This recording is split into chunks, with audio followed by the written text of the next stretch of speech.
السلام علیکم ورحمۃ اللہ وبرکاتہ۔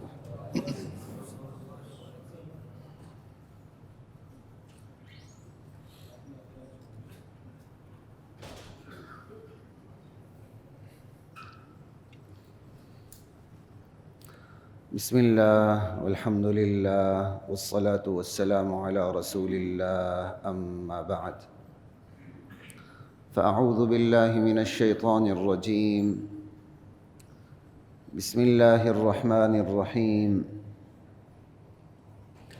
تبارک الذی جعل فی السماء بروجا وجعل فیہا سراجا وقمرا منیرا وهو الذي جعل الليل والنهار خلفة لمن أراد أن يذكر أو أراد شكورا وعباد الرحمن الذين يمشون على الأرض هونا وإذا خاطبهم الجاهلون قالوا سلاما۔ آج کی نشست میں خیال تھا کہ توبہ اور استغفار پہ بات ہو، لیکن پھر میں نے اس کو درمیان میں چھوڑ کے ان آیات کا انتخاب کیا جس میں رحمان کے بندوں کی صفات کا ذکر ہے، کیونکہ مجمع میں ایسے لوگ بھی ہیں کہ انشاءاللہ ان سے ملاقات آئندہ رمضان میں ہوگی، اللہ نے چاہا تو بہتر یہی سمجھا کہ عباد الرحمن پہ بات کی جائے تاکہ عمومی صفات آ جائیں، کم سے کم ہم اپنا محاسبہ بھی کریں، احتساب کریں، جائزہ لیں اور کوشش کریں شیطان کے بندوں کی صفات پیدا نہ ہوں ہمارے اندر، رحمان کے بندوں کی صفات ہمارے اندر پیدا ہو جائے۔ لا الہ الا اللہ۔ یہ سورۃ الفرقان ہے اور سورۃ الفرقان کا یہ آخری رکوع ہے۔ 19ویں سپارے کے 2 ورقے پلٹیں تو یہ آخری رکوع آ جاتا ہے۔ اللہ اکبر، لا الہ الا اللہ۔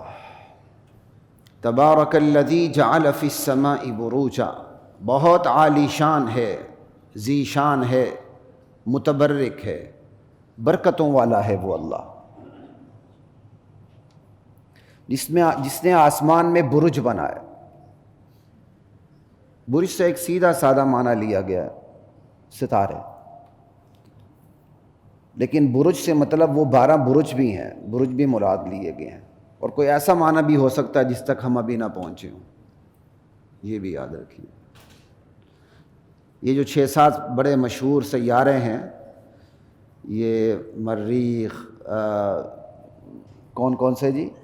عطارد، مشتری، قمر، شمس، زحل، سمجھ آئی؟ یہ جو 7 کواکب ہیں یہ بڑی شان سے ان برجوں میں اترتے ہیں جا کے۔ اللہ اکبر۔ اللہ کا جو فلکیاتی نظام ہے اتنا کمال کا ہے کہ اتنی ترقی کے باوجود یہ دنیا ختم ہونے میں نہیں آتی۔ تبارک الذی جعل فی السماء بروجا، بہت شان والی ہے وہ ذات، وہ اللہ بہت عالی شان ہے، ذی شان ہے، جس نے آسمان میں برج بنائے، وجعل فیہا سراجا، اور اس میں ایک چمکتا چراغ سورج کی شکل میں رکھ دیا، وقمرا منیرا، اور ایک چمکتا چاند بھی اس میں رکھ دیا۔ اگر اس کی سیکوینس کو دیکھا جائے، اسلوب کو، تو برج سے مراد ستارے ہی بن جاتے ہیں، ستارے، شمس و قمر، لیکن برج سے برج بھی مراد لیے گئے، ٹھیک ہے۔ تبارک الذی جعل فی السماء بروجا وجعل فیہا سراجا وقمرا منیرا وهو الذی جعل اللیل والنہار خلفہ، وہ اللہ جس کا تعارف یہ ہے کہ جس نے دن اور رات کو ایک دوسرے کے پیچھے آنے جانے والا بنا دیا۔ دن آ جاتا ہے، رات رخصت ہو جاتی ہے، رات آ جاتی ہے، دن رخصت ہو جاتا ہے، یہ ایک دوسرے کے جانشین ہیں۔ لیکن یہ نظام ویسے ہی بنایا کہ نہ شمس و قمر کا یہ نظام، لیل و نہار کی یہ گردش، لمن اراد ان یذکر او اراد شکورا، یہ پوری کائنات کا یہ نظام دراصل اس لیے ہے سبق لینے والے سبق لے لیں، شکر گزار بننے والے شکر گزار بن جائیں۔ یہ نظام اس لیے ہے، یہ نظام اللہ تک پہنچنے کے لیے ہے، اس میں اڑنے کے لیے نہیں ہے، اس میں ٹکنے کے لیے نہیں ہے۔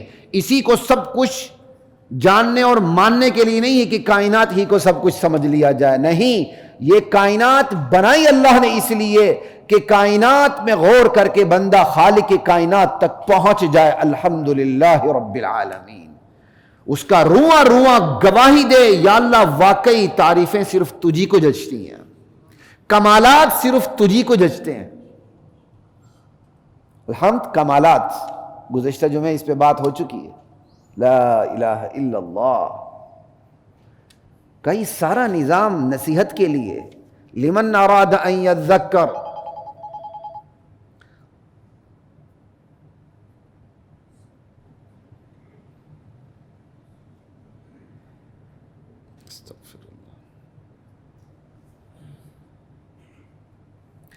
لمن اراد ان یذکر او اراد شکورا، یہ تو کائنات نصیحت کے لیے بنی ہے کہ اللہ کی معرفت حاصل ہو جائے، اور یہاں دو چیزوں کا ذکر کیا، ان یذکر او اراد شکورا، یاد دہانی والے یاد دہانی حاصل کر لیں، سبق لینے والے سبق حاصل کریں، شکر گزار بننے والے شکر گزار بن جائیں۔ یہاں دو طبقوں کا بھی ذکر ہے، ایک طبقہ وہ ہوتا ہے جسے دلیل کی دنیا پسند ہوتی ہے، وہ کہتا ہے بس مجھے ہر چیز لاجک سے آپ سمجھائیں، دلیل سے سمجھائیں، میرے سامنے آپ آرگیو کریں، یہ ہے لمن اراد ان یذکر۔ یہ نظام بنا اس لیے کہ سبق لینے والے سبق لیں، استدلال کرنے والے استدلال کریں، دلیل طلب کرنے والے دلیل کو دیکھ کے اللہ تک پہنچ کے رہیں۔ اللہ اکبر۔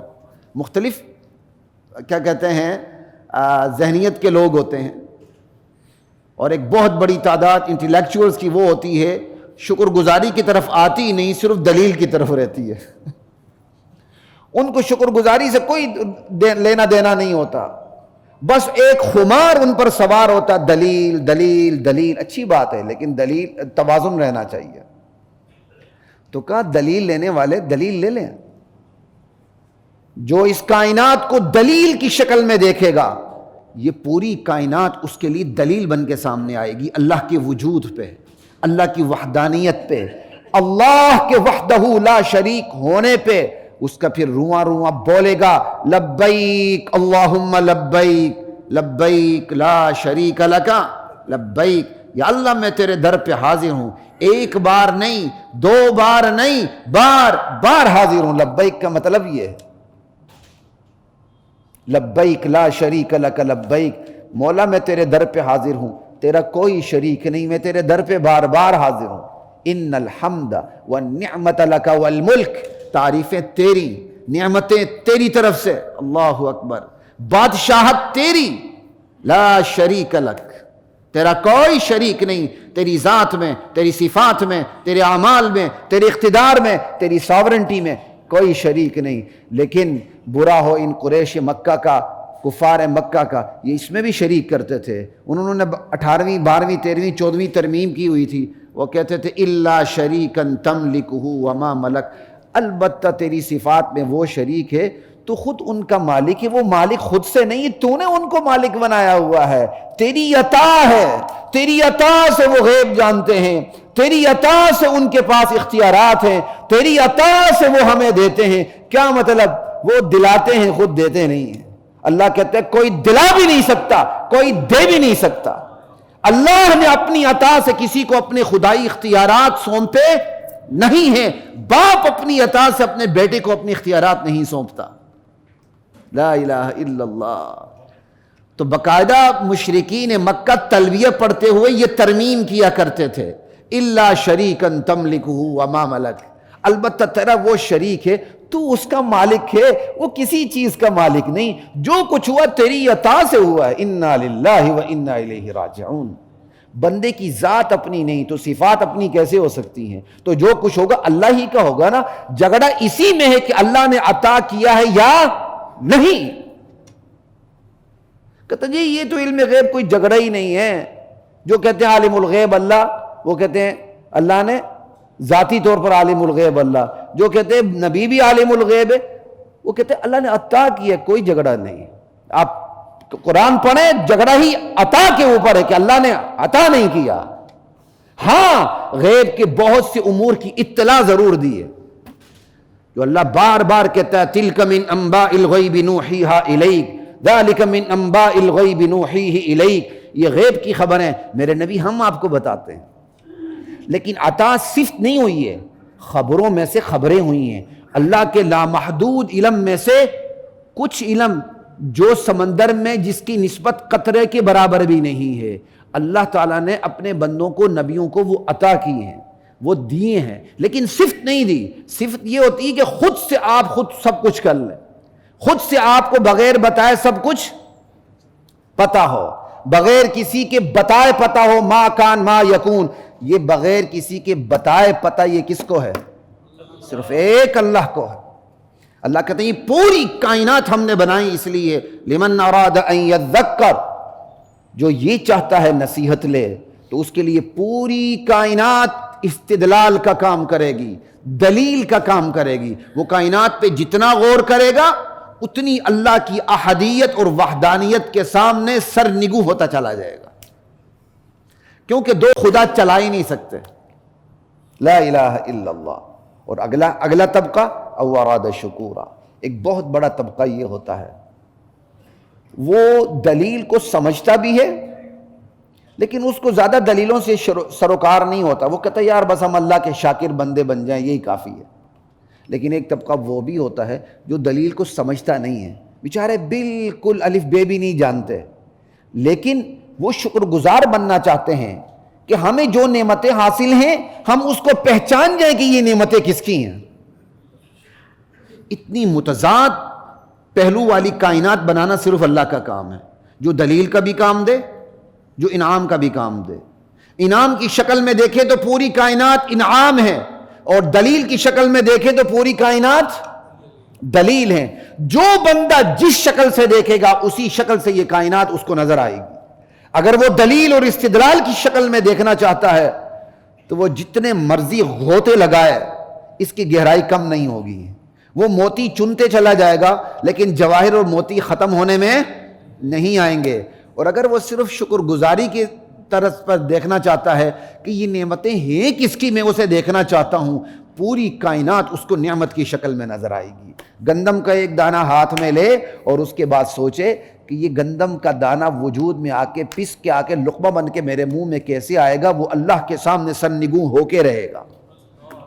پوری کائنات حرکت میں آتی ہے، یہ شمس و قمر کا نظام حرکت میں آتا ہے، یہ خشکی تری کا نظام حرکت میں آتا ہے، یہ بر و بحر کا پورا نظام حرکت میں آتا ہے، تب کہیں جا کے گندم کا ایک دانہ وجود میں آتا ہے۔ صرف سورج کی روشنی نہیں، چاند کی چاندنی بھی اس میں اپنا اثر رکھتی ہے، زمین کی مٹی بھی اس کے اندر اثر رکھتی ہے، پانی اپنا اثر رکھتا ہے، پھر موقع محل کا اختلاف اس کے اندر اپنا اثر رکھتا ہے، پھر آب و ہوا اس کے اندر اثر رکھتی ہے، پھر وہ غیر مرئی قوتیں ہیں جو اللہ تعالیٰ نے اس کائنات کو چلانے کے لیے رکھی ہیں، جاندار بے جان، یہ ساری چیزیں حرکت میں آتی ہیں۔ یہ بادل فرشتے لاتے ہیں لے جاتے ہیں، اللہ کا اپنا نظام ہے۔ گندم کا ایک دانہ وجود میں لانے کے لیے پورا بحری بری نظام حرکت میں رہتا ہے، ہوائیں جاتی ہیں، سمندروں میں پہنچتی ہیں، وہاں سے وہ پانی کو بخارات کی شکل میں اٹھاتی ہیں، اور خدا نے اس میں فلٹر لگایا ہوا ہے کہ جب وہ سمندر سے پانی کو اٹھاتی ہیں تو کھارا پن نہیں اٹھاتی۔ اگر اسی کو ڈیپلی دیکھتے جائیں تو عمر ختم ہو جائے گی، یہ نہیں کہ 1 گھنٹہ ختم ہو جائے گا میرے پاس وقت کم ہے، نہیں، عمر ختم ہو جائے گی لیکن ریسرچ ختم نہیں ہوگی۔ ہمارا فلٹر کتنا کام کرے گا؟ ہم تو گردے کے مقابلے میں گردہ نہیں بنا سکے، مصنوعی گردہ آج تک نہیں بن سکا، اور خدا کے فلٹر کا نظام دیکھیں کہ اگر سمندر کا پانی من وعن یہ ہوائیں بخارات کی شکل میں اٹھا دیں، ہماری ساری زمینیں بنجر اور شور ہو کے رہ جائیں، کیونکہ وہ تو کھارا پانی ہے، نمکین پانی ہے جو زمینوں کو برباد کر کے رکھ دے۔ لیکن یہ جب اللہ کی طرف سے یہ ہوائیں جاتی ہیں اور بخارات کی شکل میں جب سمندر کے پانی کو اٹھاتی ہیں، کھارے پن کو نیچے رکھ دیتی ہیں، نتھرا ستھرا صرف میٹھا پانی، سمندر سے کھارا پانی الگ کر کے، اس کا کھارا پن الگ کر کے، اس کی نمکینیات جو نقصان دہ وہ الگ کر کے، میٹھا پانی سمندر سے اٹھاتی ہیں، پھر ایک خاص کیا بلندی تک لے جاتی ہیں، پھر اللہ کے حکم سے وہ بخارات جمع ہوتے ہیں، دوبارہ قطروں میں تبدیل ہوتے ہیں۔ سائنس اتنا ہی کہے گی وزنی ہو گئے، گر گئے، بارش ہوگی، نہیں ہوتی وہ۔ آگے جا کے انڈیا میں برس پڑتے ہیں، جی بڑی موسلادھار بارش ہوگی، 100% ہوتی ہی نہیں ہوگی، ہو جاتی ہے۔ خدا نے جو ضابطے بنائے نا، سائنس اس ضابطوں تک رہتی ہے، آگے سفر نہیں کرتی۔ انسان کی کھوپڑی میں یہ بات بھی نہیں آتی ہے، سوئی ڈوب جاتی ہے، بحری جہاز نہیں ڈوبتا۔ پانی کو اس قانون کا پابند کس ہستی نے بنایا؟ یہ پوری کائنات ان قوانین کے پابند ہے جو قوانین انسان کے مفاد میں ہوتے ہیں۔ یہ کائنات الٹی نہیں چلتی۔ اگر کئی فمتفق کائنات بنی ہوتی تو پھر یہ قوانین ٹوٹ جاتے ہیں۔ ہمارے کسان جو پڑھے لکھے نہیں ہوتے ہیں وہ کہتے ہیں یہاں سے اگر ہوائیں چلی، یہاں سے بادل آئیں برس پڑتے ہیں، یہاں سے آئیں برس نہیں پڑتے۔ اسی کو سائنٹیفک طریقے سے دیکھ لیں تو یہ نارتھ ہے، نارتھ سے ہوائیں لدے ہوئے بادل آتے ہیں، جب وہ برس پڑتے ہیں واپس چلتے ہیں، ساؤتھ سے واپس آ جاتے ہیں۔ تو اکثر نارتھ سے آنے والے بادل برستے ہیں، ساؤتھ سے آنے والے بادل برستے نہیں، وہ برس کے واپس جا رہے ہوتے ہیں، دوبارہ بھرائی کے لیے جا رہے ہوتے ہیں۔ اللہ اکبر، لا الہ الا اللہ۔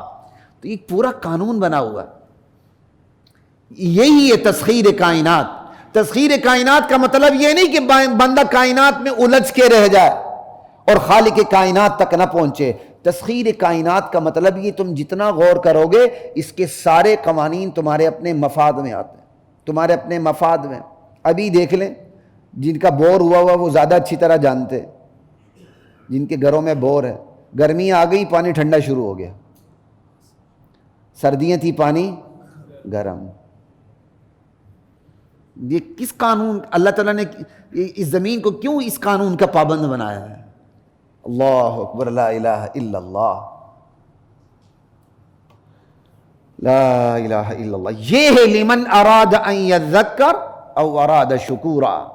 بندہ اگر نصیحت لینا چاہے دلیل کے زور پہ، پوری کائنات اس کو دلیل نظر آئے گی، اور بندہ شکر گزار بننا چاہے کہ وہ محسن کون ہے جس کے اتنے لامحدود احسانات ہیں میرے اوپر، تو یہ پوری کائنات اس کو لیے انعامات نظر آئے گی۔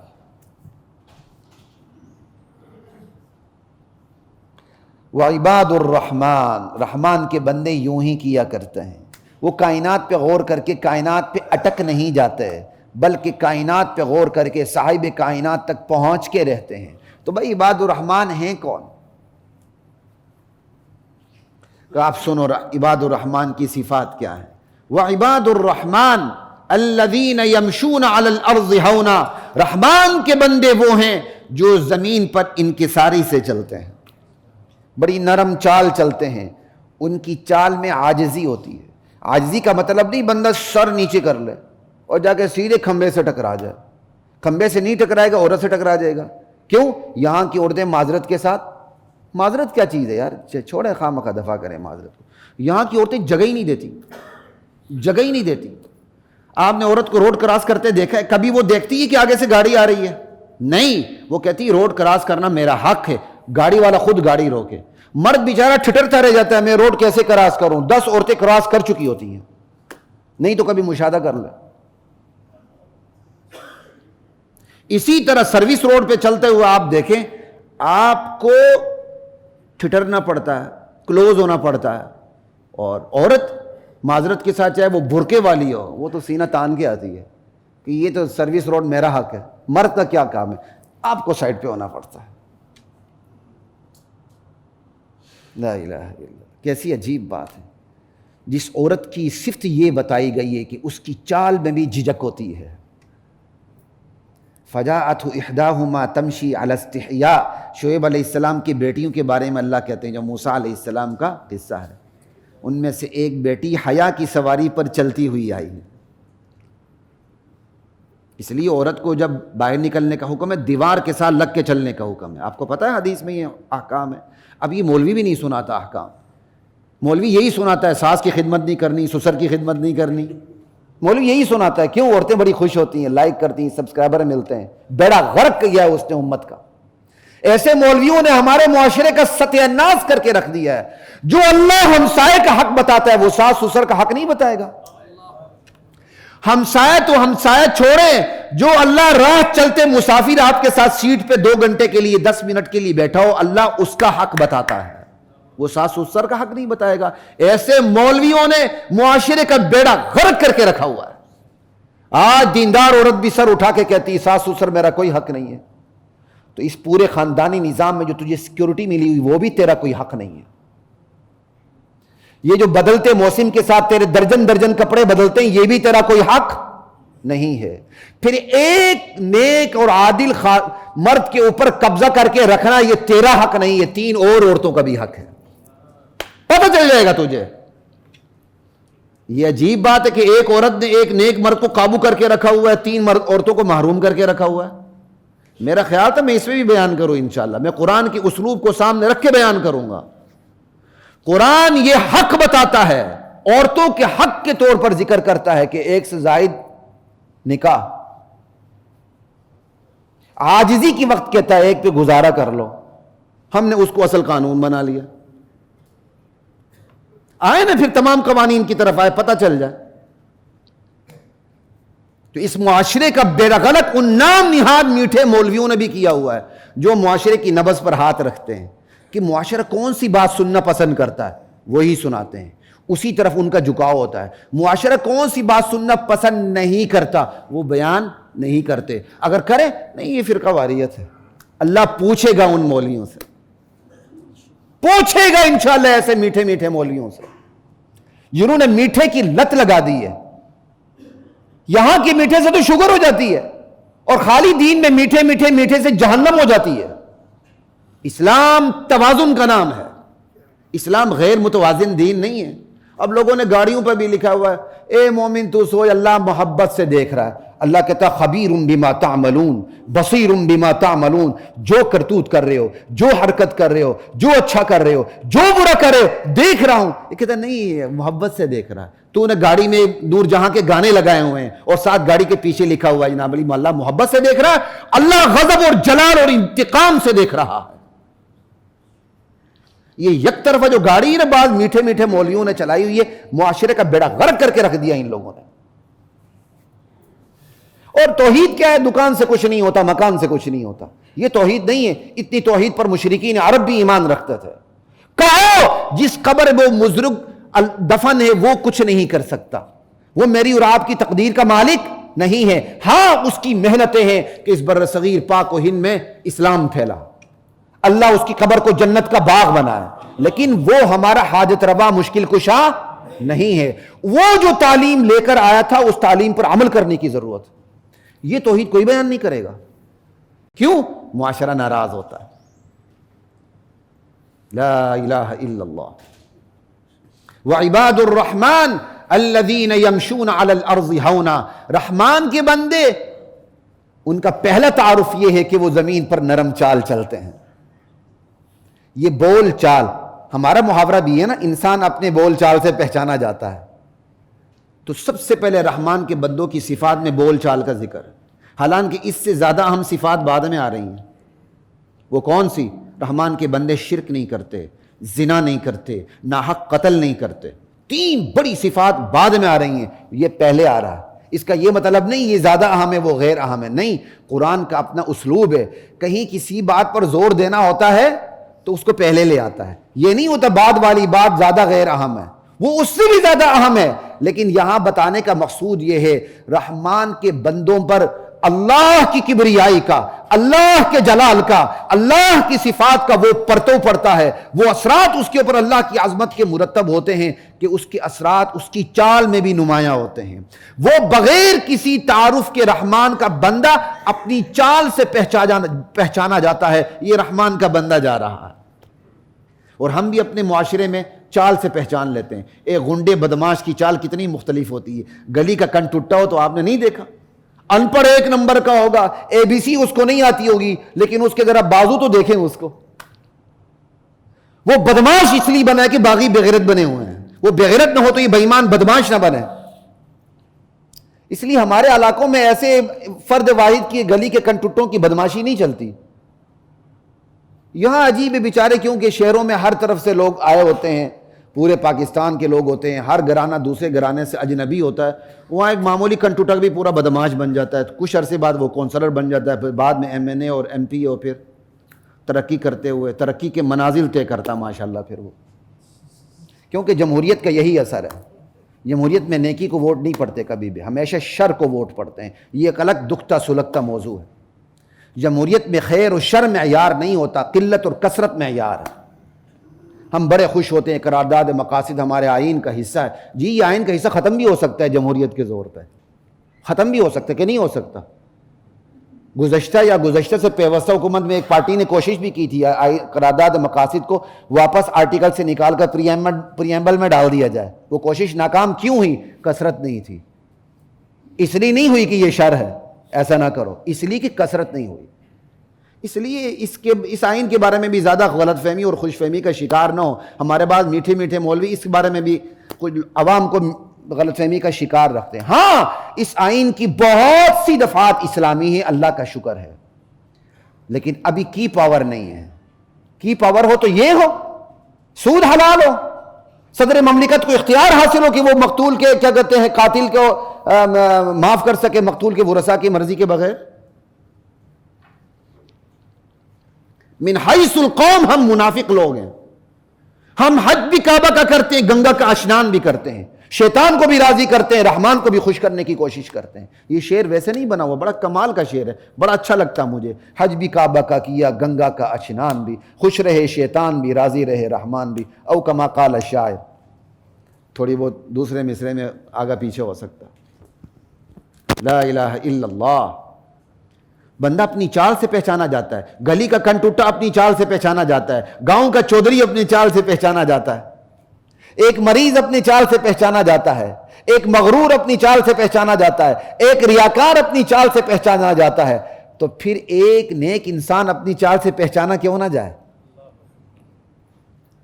سمجھ آئی بات کی؟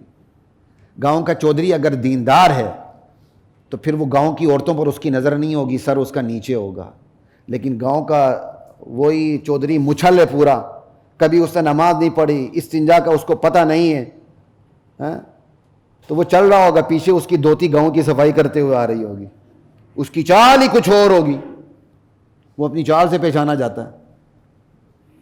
کہ رحمان کے بندے اپنی چال سے پہچانے جاتے ہیں، نہ متکبرانہ چال ہوتی ہے، نہ مریضانہ چال ہوتی ہے، نہ ریاکارانہ چال ہوتی ہے، ایک معتدل انسان کی چال ہوتی ہے جس میں وقار بھی ہوتا ہے، متانت بھی ہوتی ہے، سنجیدگی بھی ہوتی ہے اور عاجزی بھی ہوتی ہے، لیکن عاجزی ایسے نہیں ہوتی کہ سر اس کا نیچے ہو جائے، پورے وقار کے ساتھ۔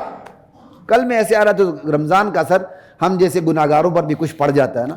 کل میں اسی سروس روڈ پہ آ رہا ہوں تو سامنے سے ایک برقع پوش خاتون آ رہی، میں نے کچھ سادہ ہی سر نیچے کر لیا، وہ سادہ ہی سامنے آ گئی، میں نے کہا نہیں یار اتنا ہی زیادہ سر مجھے نیچے نہیں کرنا چاہیے، غلط بات۔ تو یہاں اپنے آپ کو بچانا پڑتا ہے۔ تو یہاں یہ مراد نہیں آپ سر نیچے کر لیں، کسی عورت سے ٹکرا جائیں یا کسی کھمبے سے ٹکرا جائیں، نہیں، وقار، متانت، سنجیدگی، اس میں عاجزی۔ ایک آدمی مریل چال چل رہا تھا، حضرت عمر نے اسے پکڑ لیا۔ حضرت عمر کا درہ تو مشہور تھا نا، یہ درہ نہیں ہوتا، یہ درہ ہوتا ہے، درہ نہیں ہوتا، درہ تو موتی کو کہتے ہیں، اچھی چیز ہے درہ۔ یہ ہمارے استاد نے ہماری تصحیح کروائی تھی دوران طالب علمی، وہ آج تک نہیں بھولتا میں۔ درہ ایسے پکڑ لیا، کہا بیمار ہو؟ کہا نہیں، کہا سیدھے ہو کے چلو، اسلام بیمار نہیں ہے۔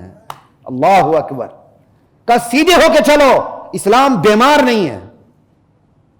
یہ نہیں کہ آپ 5 وقت نمازی بن جائیں تو ایسے صوفی بن جائیں، نہ بلی سر نیچے ہو، جو مرضی کک مارے آپ کو سائڈ پہ کرے، نہ، ایسا نہیں ہونا چاہیے، پورا توازن ہونا چاہیے۔ وعباد الرحمن الذين يمشون على الارض هونا واذا خاطبهم الجاهلون قالوا سلاما۔ رحمان کے بندوں کی دوسری صفت یہ ہے، جاہلیت پر اتر آئے ہوئے لوگ جب ان سے ہم کلام ہوتے ہیں، بدگوئی کرتے ہیں، تو ان کی شان یہ نہیں ہوتی کہ ان سے الجھ جائیں۔ بدتمیزوں کے ساتھ بدتمیزی رحمان کے بندوں کی شان نہیں ہوتی، وہ سلام کر کے سائڈ پہ ہو جاتے ہیں۔ یہ سلام سلام متارکہ ہے، جس طرح سلام خیر مقدم کے لیے استعمال ہوتا ہے، السلام علیکم، یہی سلام شائستگی سے الگ ہونے کے لیے ہوتا ہے۔ جیسے ہم کہتے ہیں یار بابا جی تسی ہی ٹھیک ہو، یہ بالکل ایسے ہی السلام علیکم، سائڈ پہ ہو گئے۔ کوئی گالی کا جواب گالی سے دیتا، اچھا بھائی السلام علیکم، سائڈ پہ ہو جائے۔ اسے آپ نے دعا بھی دے دی، اللہ تجھے ہدایت دے، ٹھیک ہے، اور آپ نے شائستگی کے ساتھ بات کو وائنڈ اپ کر دیا.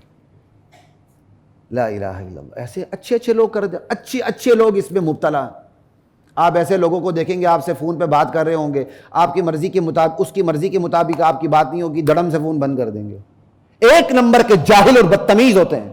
لیکن آپ انہی سے بعد میں پوچھیں گے نہیں میرا تو کوئی ایسا مقصد نہیں تھا. تو آپ کا ایسا مقصد نہیں تھا، آپ نے طریقے سے فون بند کیوں نہیں کیا؟ اپنے باپ کے ساتھ بھی آپ ایسے ہی کرتے ہیں. شائستگی ہر چیز میں ہے. وَإِذَا خَاطَبَهُمُ الْجَاهِلُونَ قَالُوا سَلَامًا وَالَّذِينَ يَبِيتُونَ لِرَبِّهِمْ سُجَّدًا وَقِيَامًا. رحمان کے بندے ہیں، ان کی راتیں کیسے گزرتی ہیں؟ سجود و قیام میں گزرتی ہیں. جاہلیت کے بالکل برعکس. جاہلیت میں بھی یہ تھیٹر ہوتے تھے، یہ ڈرامے سٹیج ہوتے تھے، یہ شراب شباب کباب کی محفلی ہوتی تھی، یہ ڈرامے سٹیج ہوتے تھے. یہ ڈرامے کوئی آج کے نہیں ہیں، یونان کے ڈرامے کب سے ہیں؟ وہ باقاعدہ تھیٹر لگتے تھے. ہاں جاہلیت میں ایک فرق ضرور تھا، آزاد عورتیں شرفا کہلاتی تھی، وہ یہ کام نہیں کرتی تھی، لونڈیوں سے یہ کام لیا جاتا تھا. اور آج کی جاہلیت میں یہ کام اشرافیہ کرتا ہے. اس ملک کا جو نام نہاد اشرافیہ ہے، اس ملک کی جو نام نہاد ایلیٹ کلاس ہے، وہ یہ کام کر رہی ہے. اور اللہ نے ان کو یہ عذاب دیا ہوا ہے. کیوں؟ انہوں نے، ان کے بڑوں نے یہاں کی بیٹیوں کو کنجریوں کا عنوان دے کے نچایا. آج اللہ ان سے یہ انتقام لے رہا ہے کہ ان کی بیٹیاں خود ناچ رہی ہیں. سمجھ آئی بات کی؟ ان کی بیٹیاں ان کی آنکھوں کے سامنے ناچ رہی ہیں. یہ خدا کا عذاب نہیں، پورا ٹک ٹاک، یہ پورے ریل شیل جو شارٹس جتنے بھی آپ دیکھیں، یہ خدا کا عذاب ہے ہمارے اوپر. اور خصوصاً ان لوگوں کے لیے جنہوں نے دوسروں کی بیٹیوں کو نچایا. آج جب وہ اٹھا کے ٹک ٹاک دیکھتے ہیں تو ان کی اپنی بیٹی ناچ رہی ہے. والذین یبیتون لربہم سجدا وقیاما. رحمان کے بندے ان کی راتیں سجود و قیام میں گزرتی ہیں. یہ نہیں کہ آپ پوری رات گزار دیں، جتنی آپ کی ہمت ہے. ایسے بھی ہیں جو رات میں کم سوتے ہیں، عبادت زیادہ کرتے ہیں. کانوا قلیلا من اللیل ما یہجعون وبالاسحار هم یستغفرون. راتوں کو کم سوتے ہیں، سحری میں پھر اٹھ کے استغفار شروع کر دیتے ہیں. ایسے بھی. لیکن جتنی بندے کے اندر ہمت ہو، انشاءاللہ تہجد پر بھی بات ہوگی. تہجد کو ہم نے پتہ نہیں کتنا مشکل بنا لیا. بھائی عشاء کی نماز کے بعد ہی تہجد پڑھ کے سو جائیں اگر آپ آخری پیر نہیں اٹھ سکتے. آخری پیر سب سے افضل ہے. انشاءاللہ ان موضوعات پہ بات ہوتی رہے گی، بھی موقع نہیں، میں اس رکوع پہ آگے جانا چاہتا ہوں. لا الہ الا اللہ وعباد الرحمن واذا خاطبهم الجاہلون قالوا سلاما والذین یبیتون لربهم سجدا وقیاما والذین یقولون ربنا اصرف عنا عذاب جہنم. راتیں ان کی سجود و قیام میں گزرتی ہیں، پھر بھی اللہ سے ہاتھ اٹھا کے وہی لوگ دعائیں کرتے ہیں، یا اللہ جہنم کے عذاب سے ہم سے دور رکھنا. ربنا اصرف عنا عذاب جہنم، یا اللہ ہمیں عذاب جہنم سے دور رکھنا. اللہ کو ان کی یہ دعا، یہ ادا اتنی پسند آئی. اب اللہ آگے بڑھ کے کہہ رہے ہیں، یہ صحیح کہہ رہے ہیں، ان عذابھا کان غراما. جہنم کا عذاب واقعی بڑی چپٹنے والی چیز ہے، جس کو چمٹے گی چھوڑے گی نہیں. انہا ساءت مستقرا و مقاما. بہت برا ٹھکانہ ہے، بہت بری جگہ ہے. یہ میرے بندے جو کہہ رہے ہیں نا، صحیح کہہ رہے ہیں. یہ خدا کا عجیب کلام ہے. اس خدا کا جو ایک معجزانہ اسلوب ہے نا، اس کی مثال نہیں ملتی. اللہ اپنے بندوں کی بات نقل کر رہے ہیں. بندہ، میرا بندہ یہ کہہ رہا، یہ کہہ رہا، یہ کہہ رہا. اللہ کو وہ بات کبھی اتنی پسند آتی ہے، اللہ خود آگے بڑھ کے اس کی بات کو روکے کہتے ہیں ٹھیک کہہ رہا ہے. یہاں بالکل یہی ہے. اس کو مفسرین کی زبان میں ادخال الہی کہتے ہیں. سمجھ آئی بات کی؟ بعضوں نے اس کو ادخال الہی تو نہیں بنایا، لیکن جنہوں نے بنایا کمال کا بنایا. اللہ اکبر. کہتے یا اللہ جہنم کے عذاب سے دور رکھنا. اب اللہ کو یہ ادا، یہ دعا اتنی پسند آئی، اللہ نے اس کی بات روک دی. اللہ آگے بڑھ کے کہتے ہیں یہ میرے بندے ٹھیک کہہ رہے ہیں، کیونکہ جہنم کا عذاب چپٹنے والی چیز ہے، بہت بری جگہ ہے وہ. لا الہ الا اللہ. کمال کا اسلوب ہے. انہا ساءت مستقرا و مقاما والذین اذا انفقوا لم یسرفوا ولم یقتروا. رحمان کے بندے وہ ہیں جب خرچ کرنے پر آتے ہیں تو بیجا خرچ بھی نہیں کرتے، فضول خرچی بھی نہیں کرتے. ولم یقتروا بخل بھی نہیں کرتے، وکان بین ذلک قواما یہ فضول خرچی اور بخل کی دو انتہاؤں کے درمیان اعتدال پہ قائم رہتے ہیں۔ جاہلیت میں یہ دو بڑے نمونے تھے، ایک وہ تھے جو خرچ کرتے ہی نہیں تھے، نہ اپنی ذات پر نہ اپنے بچوں پر، ایک وہ تھے جن کا ہاتھ کھلا تھا، اہلکت مال اللبدا، ارے ہم نے ڈھیر سارا مال لٹا دیا، کہاں؟ خسروں پہ، ہیجڑوں پہ، کنجریوں پہ، کنجروں پہ۔ یہ کوئی غیر پارلیمانی لفظ نہیں ہے، سنا کریں، اس لیے تاکہ ان سے نفرت پیدا ہو۔ مطلب شادیوں پہ ولیمہ پھر بھی سنت ہے، وہ بھی ایک طریقے کے ساتھ ہے، فضول خرچی پہ۔ یہ جاہلیت کے دو بڑے نمونے تھے۔ رحمان کے بندوں کے بارے میں کہا کہ یہ ان دونوں رویوں سے یہ دور رہتے ہیں، خرچ کرتے ہیں، بخل نہیں کرتے، لیکن خرچ بھی کرتے ہیں تو جائز کام پہ کرتے ہیں، جائز کام پر بھی ناجائز طریقے سے نہیں کرتے کہ ریاکاری کریں، یا جائز کام پر بھی بیجا طریقے سے خرچ نہیں کرتے۔ یہ آپ کو میں مشہور مثال ہر وقت دیتا ہوں، ہماری 2 مرلے کی مسجد ہوتی ہے، اس پر پورا مینار پاکستان کھڑا ہوتا ہے، اس کی مینار، اس مینار پہ جتنا خرچہ ہوا ہے 4 مرلے اور لی جا سکتی، 2 منزل اور بنائی جا سکتی، اس کے اندر ایک بہترین اسلامک لائبریری بھی بن سکتی ہے۔ اب 2 مرلے کی مسجد میں آپ مینار پاکستان کھڑا کر دیں، یہ بیجا خرچ ہے، یہ فضول خرچی۔ جی ہماری مسجد 10ویں محلے سے نظر آئے، انا للہ و انا الیہ راجعون۔ تو رحمان کے بندے خرچ بیجا نہیں کرتے، اور جائز جگہ بھی غلط طریقے سے نہیں کرتے، بخل بھی نہیں کرتے۔ ایک بندہ اپنے بچوں پہ خرچ کرتا ہے، اپنی ذات پہ خرچ کرتا ہے، بڑا شاہانہ انداز رکھا ہے، وہ غلط فہمی کا شکار ہے کہ میں بخیل نہیں ہوں۔ نہیں، اگر وہ دین پہ خرچ نہیں کرتا، شریعت کی نظر میں وہ بخیل ہے، شریعت کی نظر میں وہ بخیل ہے۔ شریعت کو ضرورت پیش آئی اور تیرے جیب سے پیسے نہیں نکلتے۔ اللہ اکبر، لا الہ الا اللہ۔ انفاق پہ، معیشت پہ، اسلام کے تصور معیشت پہ رمضان سے پہلے ہمارے تسلسل کے ساتھ نشستیں ہیں۔ رمضان کی وجہ سے ہم نے اسے روک دیا، انشاءاللہ رمضان کے بعد دوبارہ ہم اس کا آغاز کریں گے، وہاں یہ باتیں بھی آئیں گی۔ اللہ تعالیٰ جو بندے کے لیے ایک معیار بناتے ہیں نا خرچ کرنے کا، اللہ یہ نہیں کہتے اپنے اوپر خرچ نہ کرو، معاشرے کا جو رواج ہے اس کے مطابق بڑا بہترین طریقے سے بندہ اپنے اوپر خرچ کرے، لیکن خرچ اس طریقے سے نہ کرے کہ پھر انفاق فی سبیل اللہ اس سے نہ ہو سکے۔ بندہ اپنے نفس کو یہ الاؤنس دیتا چلا جائے، بس اپنی ذات پہ بڑا شاہانہ سب کچھ، اور جب وہ اپنی ذات پہ اتنی فضول خرچیاں کرے گا تو دین پہ خرچ کرنے کی اس کو ہمت نہیں ہوگی۔ صحابہ کرام تو اپنی ذات پر معمول کے مطابق تھوڑا سا خرچ کرتے تھے، باقی سارا دین پہ خرچ کر دیتے تھے۔ شریعت نے صحابہ کرام والا تقوی ہمارے اوپر لازم نہیں کیا، اپریشیٹ ضرور کیا۔ اگر صحابہ والا ہمارے اندر تقوی نہیں ہے، صحابہ کا تو یہ بھی تقوی تھا، وہ باغ جس میں کھجوریں، جو معیشت کی بنیاد، حضور سے جب سنا اللہ قرضہ مانگ رہا ہے، سب کچھ چھوڑ چھاڑ کے بیوی بچوں سمیت باہر نکل کے میں نے اللہ کو قرضہ دے دیا ہے، اور بیوی بھی ایسی تھی کہ ابو دردہ نفع کا سودا کیا ہے، یہ نہیں کہ پھر بیوی میاں کو گھر ہی نہ آنے دے، چل یہ تو گھر میرا ہے، تو ایسے مولیوں کے جانسے میں آ گیا۔ وہ آج کی بیویاں نہیں تھی، وہ اس وقت کی بیویاں تھیں، وہ مردوں کے شانہ بشانہ نہیں تھی، ان سے آگے قربانیاں دینے والی تھی، بیوی وہ تھی۔ آج کی بیوی کیا ہے؟ جس کو بٹن لگانا بھی نہ آئے، ساگ پکانا بھی نہ آئے، کدو اور ٹنڈے پکانے بھی نہ آئے، ڈگری اس کے ہاتھ میں MBA کی، MBBS ہے، انجینئر ہے ماشاءاللہ۔ کہتے سکل، کون سی سکلز بھائی؟ عورت کی سکل یہ گرداری، اس سے بڑی عورت کی کوئی سکل نہیں ہے۔ خدا کے لیے اپنے بچوں کو برباد نہ کریں، اپنی نسلوں کا خاتمہ نہ کریں۔ عورت کی سب سے بڑی سکل گرداری ہے، خانہ داری ہے، اپنے گھر کو سنبھالنا، اپنے گھر کی نسل نو کی تربیت کرنا، ان کی آغوش میں، اپنی آغوش میں ان کو پناہ دینا،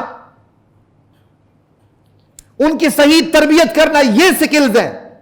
کہتے جی پرانی ان پڑھ مائیں، خدا کی قسم وہ سب سے زیادہ پڑھی لکھی تھی آج کی اصطلاح کے مطابق، آج کی اصطلاح کے مطابق وہ سب سے زیادہ پڑھی لکھی تھی، ان کے پاس سکلز تھے، سلیقہ مندی، سگڑ، اس سے بڑا تعلیم یافتہ اور وہ کیا ہو۔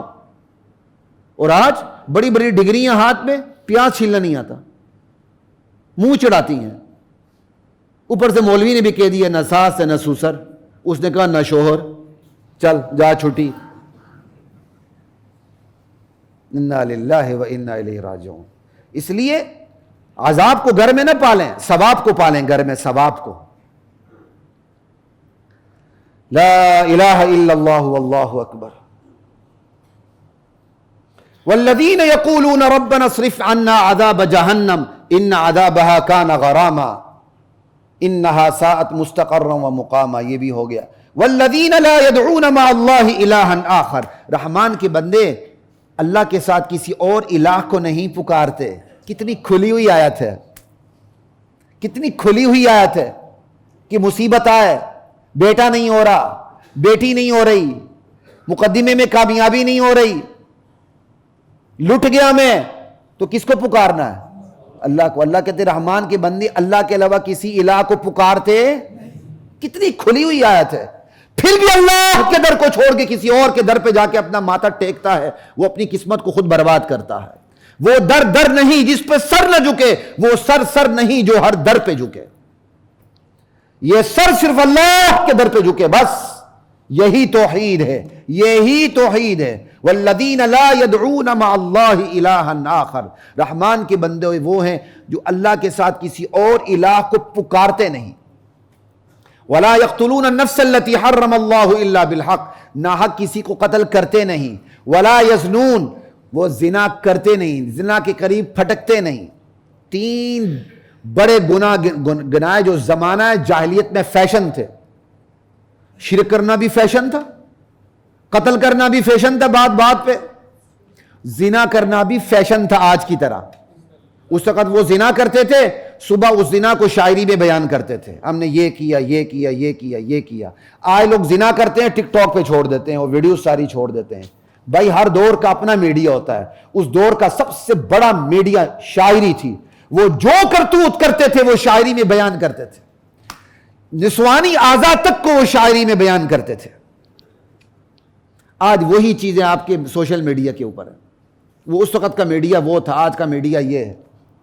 نبی علیہ السلام سے پوچھا گیا ای الذنوب اکبر, سب سے بڑا گناہ کون سا ہے؟ اللہ کے نبی نے ارشاد فرمایا ان تجعل للہ ندا وہو خلقک.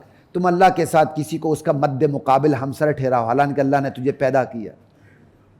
اللہ مشکل کشا تو کسی اور کو بھی بنا لے, اللہ حاجت روا تو کسی اور کو بھی بنا لے, اللہ ہی کشتی پار لگانے والا تو کسی اور کے بارے میں کہہ دے کہ میری وہ کشتی پار لگا دیتا ہے. تو نے اللہ کا مد مقابل بنا دیا اس کو. کہ اس کے بعد کون سا بڑا گناہ؟ کہ ان تقتل ولدک خشیت ان یطعم معک.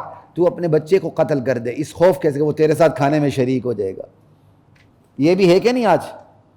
اس وقت ان کے پاس کوئی سائنٹیفک طریقہ نہیں تھا, بچہ پیدا ہونے کے بعد مار دیتے تھے. اور آج سائنٹیفک طریقے حمل گرا دیتے ہیں. یہ بھی قتل اولاد ہے. آپ کے بڑے بڑے ماہرین معاشیات یہی پیش کرتے ہیں, کھاؤ گے کہاں سے, بچے کم پیدا کرو. تو میں تو کہتا ہوں ایسے کو پیدا ہی نہیں ہونا چاہیے تھا, کم سے کم کسی ایک کا فائدہ تو ہو جاتا.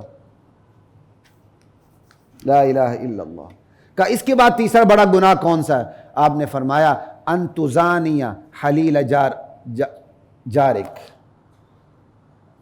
اپنے ہمسائے کی بیوی کے ساتھ زنا کرنا. تیسرا بڑا گناہ. سمجھ آئی بات؟ اللہ ہم سب کی حفاظت فرما. آگے چلتے ہیں. ولا يقتلون النفس التي حرم الله الا بالحق ولا يزنون ومن يفعل ذلك يلقى اثاما. جو یہ کام کرے گا وہ پھر اس کا گناہ پائے گا. گناہ پائے گا یعنی گناہ کی سزا پائے گا. ہاں اسلام کسی کو مایوس بھی نہیں کرتا. اسلام کا یہ نظریہ نہیں ہے کہ نیکی کا بائی نیچر رزلٹ جنت ہے, بدی کا بائی نیچر رزلٹ جہنم ہے. نہیں, نیکی کا طبی رزلٹ جنت نہیں, نیکی کا بدی کا طبی رزلٹ جہنم نہیں, یہ خدائی رزلٹ ہے. اللہ خدا نے نیکی کا بدلہ اچھا رکھا ہے اور بدی کا بدلہ برا رکھا ہے. خدا نے رکھا ہے, یہ بائی نیچر نہیں ہے. تو خدا نے رکھا تو کیا مطلب ہو گیا؟ اگر تم سے اتنی بڑی برائیاں ہو بھی چکی ہیں تو تم مایوس نہ ہو جاؤ کہ میں نے اتنے بڑے گناہ کر دیے, میں نے قتل کر دیے, میں نے زنا کیا, میں نے یہ کیا, میں نے وہ کیا, اب میری معافی نہیں ہو سکتی. کیوں؟ بندہ تحت شعور میں اپنے سب کانشیس میں یہ سمجھتا ہے کہ یہ جو بدی ہے نا, گناہ, اس کا بائی نیچر رزلٹ یہی ہے, میں نکل ہی نہیں سکتا. وہ مایوس ہو جاتا ہے. اللہ کہتے ہیں یہ اس کا بائی نیچر رزلٹ نہیں ہے, یہ رزلٹ میں نے مقرر کیا, میں ہٹا بھی سکتا ہوں. میں نے جنت بنایا, نیکی کا بدلہ میں ہٹا بھی سکتا ہوں. گناہ کا بدلہ میں نے جہنم بنایا, میں ہٹا بھی سکتا ہوں. کیسے ہٹاؤں گا بدی کے رزلٹ کو؟ الا من تاب, توبہ کر لو ہٹا دوں گا. اس لیے بندہ مومن مایوس نہیں ہوتا. یہ عیسائیت نہیں ہے کہ عیسیٰ علیہ السلام سولی چڑھ گئے انسانیت کے کفارے کے لیے. انا للہ و انا الیہ راجعون. بڑے سے بڑے گناہ پر بھی توبے کا دروازہ کھلا ہوا ہے. توبے سے بندہ ہاری ہوئی بازی جیت جاتا ہے.